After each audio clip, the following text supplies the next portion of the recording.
PM Phillips. PPPC. You heard from PM Phillips, and he's charged you to make that change, be the change you want to see. So we're moving on. Without further ado, I want to hear you make some noise as we welcome our General Secretary of the People's Progressive Party and Vice President of Guyana, Dr. Bharrat Jagdeo. Thank you very much. So, I'm going to ask the Prime Minister to leave, and please excuse him because he now has to go to speak at another meeting that we have in Kitty. And they've already started, and they will need him very soon there. So let's allow the PM to leave to the meeting in Kitty.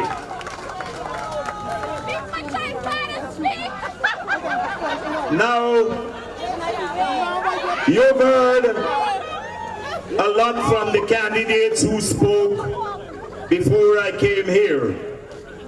And by now, you understand what our plans are. We didn't come here to cuss out APNU tonight. We came here to talk about what we will do for our country, our people, and for Georgetown. And I made sure, as General Secretary of the party, that we develop a manifesto, a short manifesto that we have asked every single person, all those who are contesting at these elections, to deliver to every home in this town.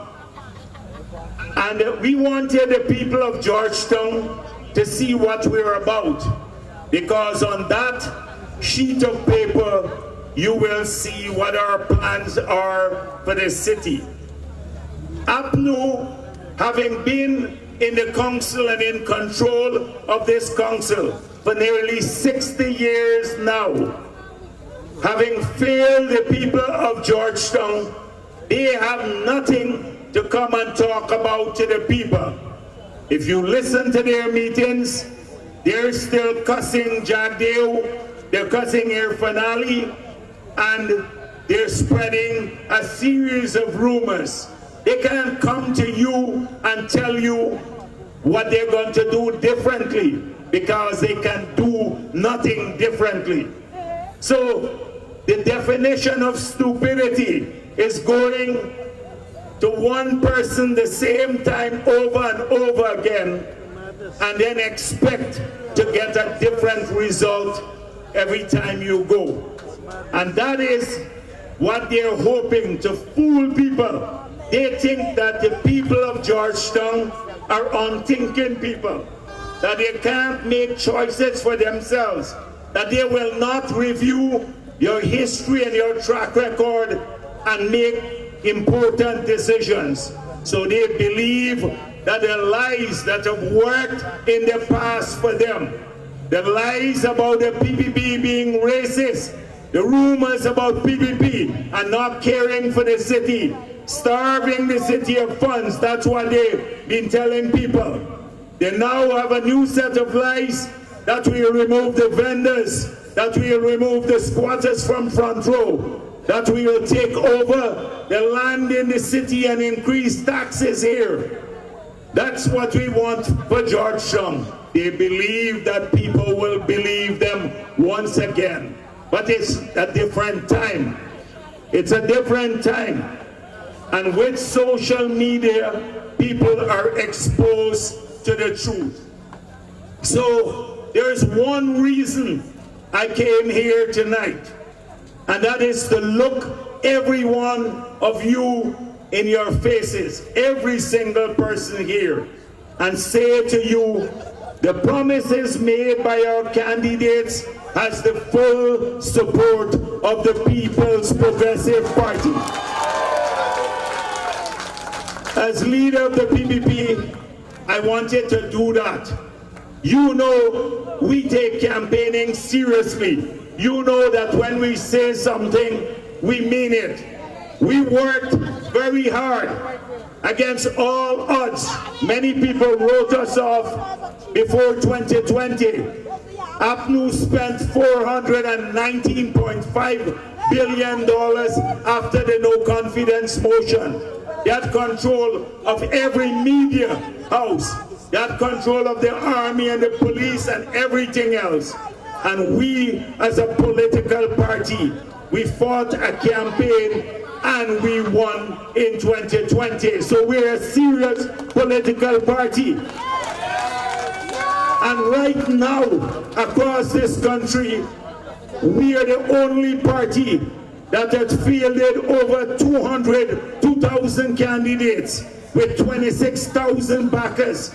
In all 80 of the local government bodies we're contesting. We already won 13 of those.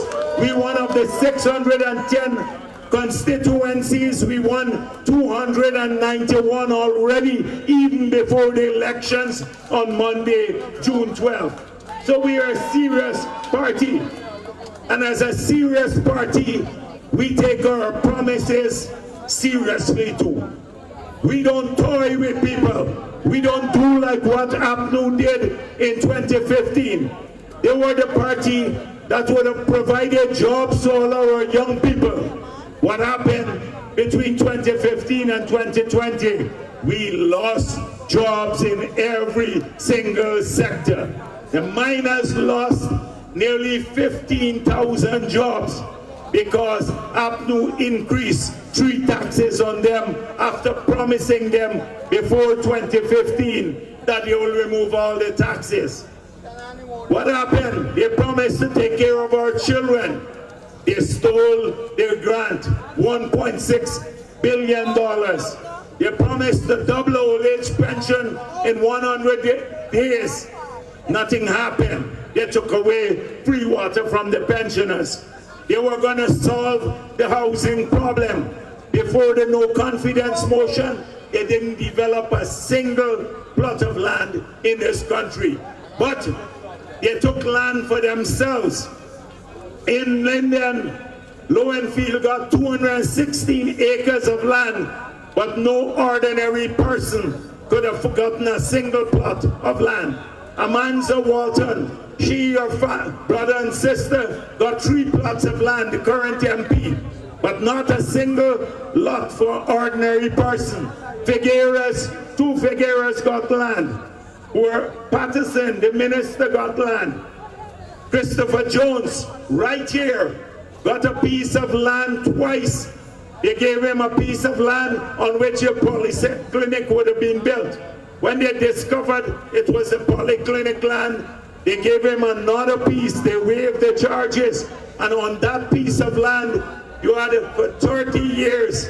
A family was living there. Not an Indian family, Afro-Guyanese family, and they bulldozed the people of the land. And he has the audacity now to go to Plum Park and tell the people in Plum Park that it is a PPP that wants to steal land from them.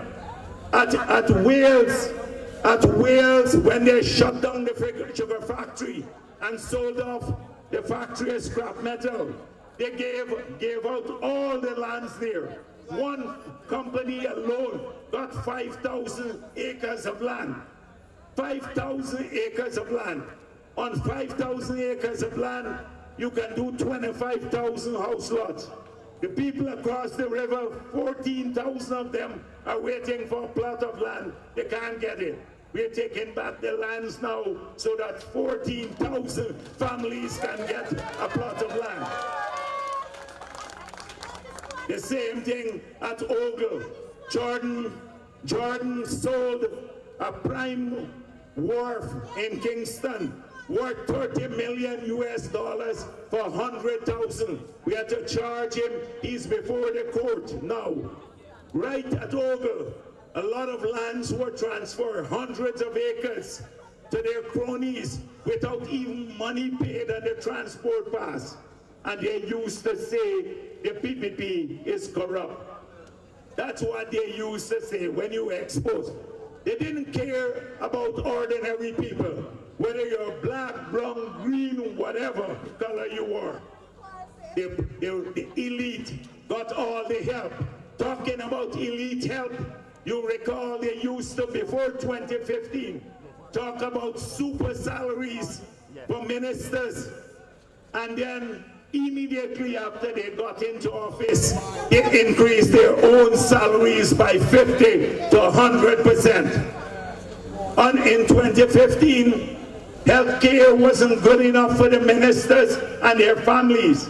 So they had private health care for the ministers and their families, for them to fly abroad to get health care. We changed that when we got back into office in 2020. This is the true nature of APNU. They talk a lot. They spread rumors a lot. Even now, they're busy at it.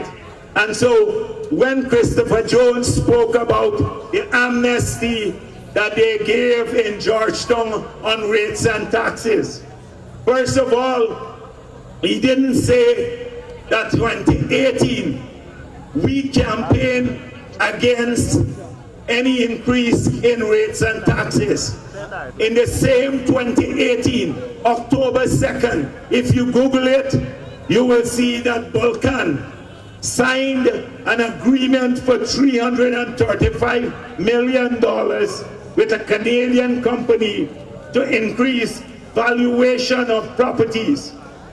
So if you increase the value of the property, as Vulcan had done, was trying to do, and it's a percentage of your property that you have to pay, automatically the rates would have gone up. But the only reason they couldn't accomplish this plan because in 2018 is because we filed a no confidence motion and then we won in 2020. They were planning to increase rates and taxes throughout the country. Then we said we're not in favor of any increase in rates and taxes, and today I stand here again and say we're not going to do that, regardless of the lies that they're telling to people in Georgetown. And he talked about amnesty, but it wasn't ordinary people who got the amnesty. The amnesty was a scheme for corruption. A lot of the businessmen, if they owed $50 million in back taxes, what they did, they would get them in, have them pay $2 million to the city council, and then the businessmen paid them under the table another sum of money. Christopher Jones knows this. They all know this, but they continue to spread lies, hoping that once again, that the residents of the city of Georgetown will believe them. Today is a different time, a very different time. One man, another candidate, went to Plum Park and he said, the Transcrapo PPP people, we're Transcrapos, they're house Crapos, they're nice Crapos. So we are Transcrapos, but you know, it never bothers us what they call us. For years I used to be Satan. I'm still Satan, they call me Satan. But if you look at some of the most ungodly people, the ones who tell the biggest lies and then pretend to be godly, are in the leadership of the APNU now. And they call other people Satan. They used to say, spread rumors throughout everywhere. Every meeting they had, I'm gay, I'm this, the PPP is this, the PPP is racist. The rumors didn't bore hole on us, but they kept people away from us. Because the moment you enter into our family, our circle, the PPP family, you will see that every single day we work for all of our country. Every single race. And those of you who are coming to us, you can understand this. And we look out for Guyana and we look out for our people. We don't promise them one thing and then disappear when we're in office. We come to them when we're out of office, you as our supporters, and when we're in office, we also stay with people who support us. That's the difference. They were, when they were campaigning, when they were in opposition, oh, they loved everyone. All the promises in the world, they would fix everything for you. The moment they got into office, you saw the true nature of Appleton. And that is one thing. You're not going to see us. We're in power now. We have the Prime Minister here, the President who walks the ground, as General Secretary of the PPP. I came into government to ensure one thing, that every single one of the promises we made in 2020 to the electorate, that we'll deliver on that promise, and we are delivering on the promise. Already 14,000 scholarships of the 20,000, nearly 30,000 house lots of the 50,000. We've restored the joint service bonus, the children grant. By 2025, we double old age pension. All of these things we promised, we're delivering on them. More people are working together today, and all of you, every single one of you, will work to ensure if you don't have jobs, that they find jobs for people, that we get the training, the best training in South Georgetown and everywhere else in this country, so our people are better prepared to move the country forward. That's what we are about. And we do it in every part of this country. South Georgetown, North Georgetown, everywhere. So you're going to see the changes here. As I said at my press conference yesterday, I had an interview on Channel 2. And I said that South Georgetown is going to be the epicenter of change, development here. Because with all the roads that we are building and the drainage system, you would start seeing businesses shifting to this area. As you drive down the road, maybe 5 minutes from here, you would have an international hotel, a new hospital, several shopping malls, just 5 minutes away. That will start transforming this whole area. Going down Arby Barker Road here, which will be widened and connected to the highway, the new highway at Ogle. They would have an international hospital too for women and children, one of the best in the world that has already started. And a diamond here on this main road, you'll probably be able to access a new hospital faster than you could go to Georgetown Hospital. You'd have hotels there, a whole range of things would happen. On Pontrench Dam, you heard about that already. They said, Christopher Jones said, Jagdeo indicated that they want to make Guyana a world-class country.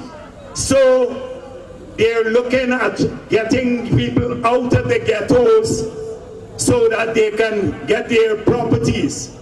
Well, he sees South Georgetown as a ghetto. I don't see South Georgetown as a ghetto. That is what Christopher Jones yesterday described South Georgetown. And we don't want people to get out. We want them to build a better life right into their communities. We want to increase the property value, make sure that the grounds are lighted, every street is lighted, better ground, play facility, training centers, daycare centers right here, more women accessing work and jobs right here in your communities. That's what we're about, and we will support the candidates to make that happen. We're about progress. Every single day you see us building something new, expanding something. We don't have time for Appleton and its negativity. For too long, we have listened to them, we respond to them. This mayor, today I saw him respond to me because I called him useless, the Yubraj Narain, and a waste of time. And Patricia Chase Green said, I'm disparaging the word waste. But really, this is the quality of people. Look at Norton and many of the other leaders. No policy making experience. No policy. Norton was a junior functionary. That is why to run a country and to run communities, you have to first of all be committed and you have to have basic skills. And my problem is that neither Mahipal nor Norton or these clunks, some of the other clunks that they have, could ever do that. So we can't waste. We have a modern country to build. In the oil and gas sector alone, we need 600 welders earning over $2,000 a month. I said to the people in Laying Avenue when I met them, as soon as we come out of local government elections, I'm going to send Minister Hamilton in to meet with the young people so we can start the training program right here in these areas. People make thousands of dollars. We need heavy equipment operators because of the trucks on the road, the building boom that we have.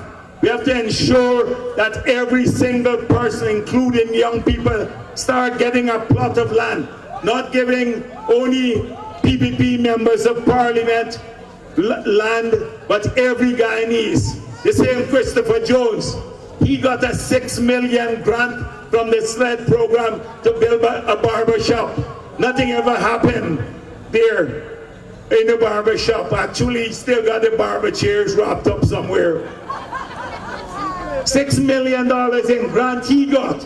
And another one named Vincent Henry, another member of parliament from Region 9, he got $145 million to distribute. But ordinary people couldn't get a grant for their business. They took it all for themselves. And today they want to lecture us about everything. Oh, they're not happy we paid out the grant before elections. They're worried about it. But they don't have any right to talk about the grant because they took it away from the children. We restore it and you want to tell us when to pay it out to. This is the audacity. Shamelessly, they go to people. So today we're about progress. I don't even like talking about them because many of them are has-beens. They're not going to see power again in the future. A holder. Imagine they like to make excuses. First of all, the voters list is bad. They used to make that as an excuse. 2, PPP stealing the elections. 3, now holders said, oh, the boundaries were gerrymandered. That is why we can't win the majority of local government bodies. In 2018, when they changed the boundaries, we won the majority of local government areas in the country. And now we have changed it back to the 2016 period. He's complaining, making excuses already for the massive defeat that will face them on June 12th, Monday next. And we must not allow their lies to succeed once again. We must never allow that to happen. If we allow their lies, then many, many people will not get help for their families and children. What do they have to offer differently to you here in your communities? What are they going to do now? They didn't do it when they were in power, when they had the reins in a government in office. What can they do today to help you? Nothing but spread lies again. This is what is going on in these areas. The racism and lies.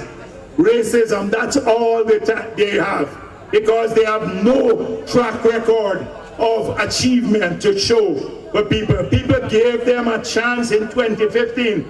I remember people were enthusiastic. We have been in office for a long time. People say, let's give them a chance. Let's see what they can do. And they failed every single one.